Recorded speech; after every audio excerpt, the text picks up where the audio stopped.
Hey, what's up, everybody? Real quick message before the video starts. Due to some unfortunate circumstances and something that I can't fix, YouTube is going to be shutting down this channel. So I started a new channel. I put the link in the description down below the video. If y'all could, roll over there, go subscribe. I'm going to start uploading videos to that channel in about 2 weeks. We're going to keep rolling. We're not going to stop. We're not going to let YouTube shut us down. Thanks. Your testimony. Thank you, Mr. Chairman. The power of the administrative state to impose radical and unpopular policies that could never be passed by Congress violates the separation of powers established by the Constitution and is a failed business model for running a country. The two bills that I am here to discuss today will help restore Congress's legislative primacy, increase the accountability of policymakers to the American people, and rein in the administrative state. Neither of these bills should be controversial. The first is H.R. 277, the Regulations from the Executive in Need of Scrutiny Act, also known as the Reins Act. This bill is extremely important to Congress reclaiming its rightful authority and responsibility to legislate. I therefore think it is important that we focus on the purpose of the bill rather than on extraneous matters that are more politically motivated than policy-oriented. According to Section 2, titled Purpose, the purpose of this act is to increase accountability for and transparency in the federal regulatory process. Section 1 of Article 1 of the United States Constitution grants all legislative powers to Congress. Over time, however, Congress has excessively, and I would argue unlawfully, delegated its unconstitutional charge while failing to conduct appropriate oversight and retain accountability for the content of the laws that it passes. By requiring a vote in Congress, the Reins Act will result in more carefully drafted and detailed legislation and improve regulatory process, and a legislative branch that is truly accountable to the American people for the laws imposed upon them. Now again, what I can't figure out is why anyone would oppose this. The Reins Act is drafted to address what is often referred to as the non-delegation doctrine, which is a judicially created concept that has resulted in a dramatic shift in power and accountability from the legislative branch to the executive branch. The non-delegation doctrine is what has justified moving regulatory power from Congress to the agencies. It is what has allowed regulatory agencies to adopt regulations and even guidance documents that may impose economic costs in the billions of dollars on certain industries and businesses, and ultimately on the American people, without any congressional oversight or involvement at all. The current state of affairs, in other words, has empowered unelected bureaucrats to legislate without any accountability whatsoever, and allowed members of Congress to abdicate the most important power they have, the power to write the laws. Not only is this bad policy, but it violates Article 1, Section 1 of the Constitution, which reads, "All legislative powers herein granted shall be vested in a Congress of the United States, which shall consist of a Senate and House of Representatives." So what does the Reins Act actually do? The Reins Act requires Congress to affirmatively approve major rules, including those agency rules with an annual effect on the economy of at least $100 million before they can become effective. Prior legislative attempts to rein in the administrative state have been insufficient. For example, in 1996, Congress passed the Congressional Review Act, or as it is better known, the CRA. The CRA provided Congress with a legislative veto mechanism over agency rulemaking, allowing Congress to disapprove of the agency rules within a prescribed period of time after its issuance. However, the CRA has been used to overturn only 20 rules to date, not because Congress hasn't tried, but as with the current administration, we are met with a presidential veto when we move to do so. As an example, just in the 118th Congress, both the House and the Senate passed legislation to overturn the unlawful WOTUS rule as issued by the EPA, to overturn the tariff repeal on solar panels made in China, and to overturn the radical ESG requirements issued by federal agencies. Yet each of those times, the President of the United States vetoed the actions of the House of Representatives and the Senate. And for example, In 2021, Congress passed just 143 laws, while federal agencies issued 3,257 rules. So when we hear the argument that Congress simply does not have the time to address these matters or to oversee rules that would have an effect of over $100 million, the argument just simply is untrue.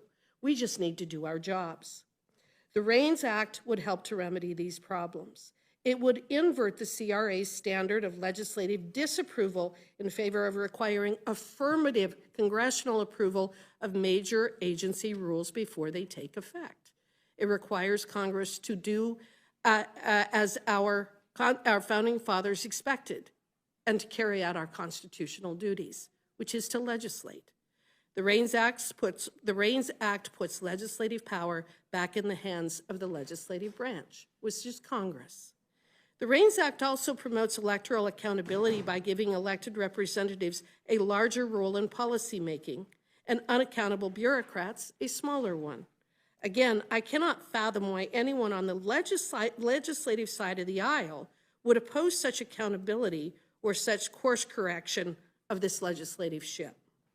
The second bill I'm here to discuss is H.R. 288, the Separation of Powers Restoration Act, or SOPRA.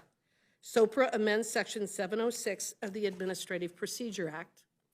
And as amended, Section 706 would read as follows.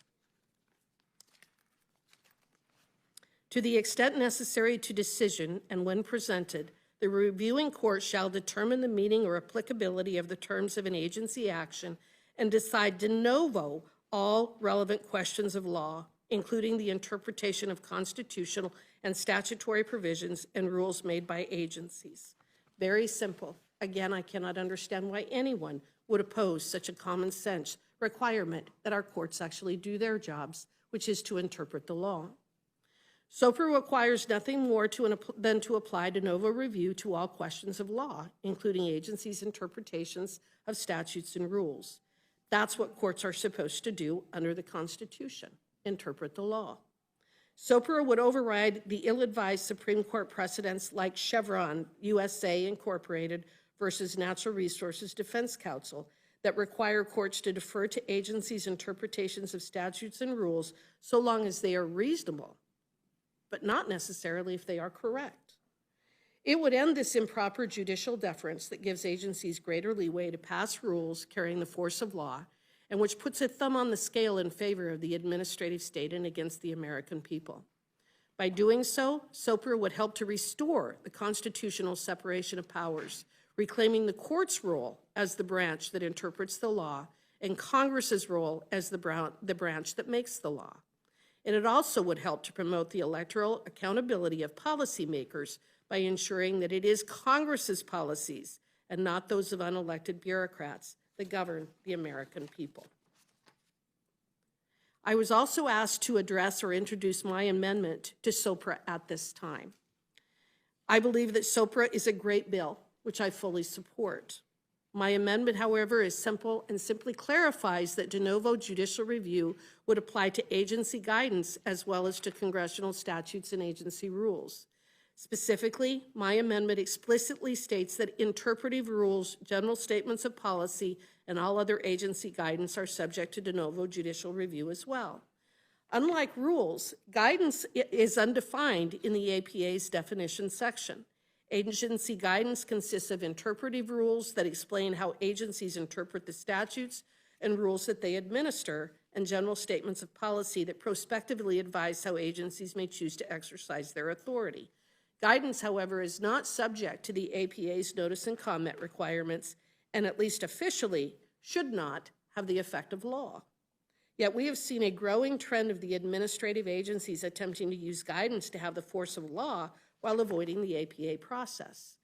For example, in my private capacity before being elected to Congress, I was part of an effort challenging the United States Department of Agriculture's efforts to force all of our livestock producers to use RFID ear tags at the cost of $2 billion to the industry.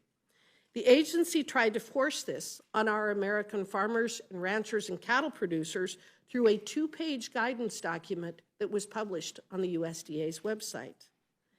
They did this without any notice or an opportunity to be heard by the regulated industry.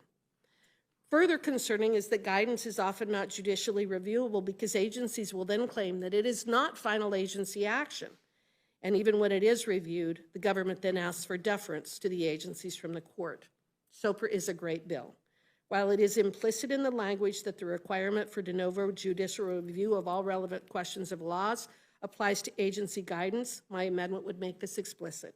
This bill is about reining in the administrative state and preventing it from abusing the federal government's power. My amendment would clarify that agency guidance, which the executive agencies routinely abuse, is subject to the standard of de novo judicial review under the bill. Thank you, and I am happy to answer any questions that the committee may have. Thank you very much. Hey, before you click on the next video, if y'all could do me a big favor and hit that like button. The algorithm loves it, and so do I, because it helps promote these videos and get the message out about what our government has been doing. Don't forget to hit that subscribe button and turn on your notifications, because every time I put out a video, you want to know about it, right? Thanks again, and have a good one. See you on the next one. Peace.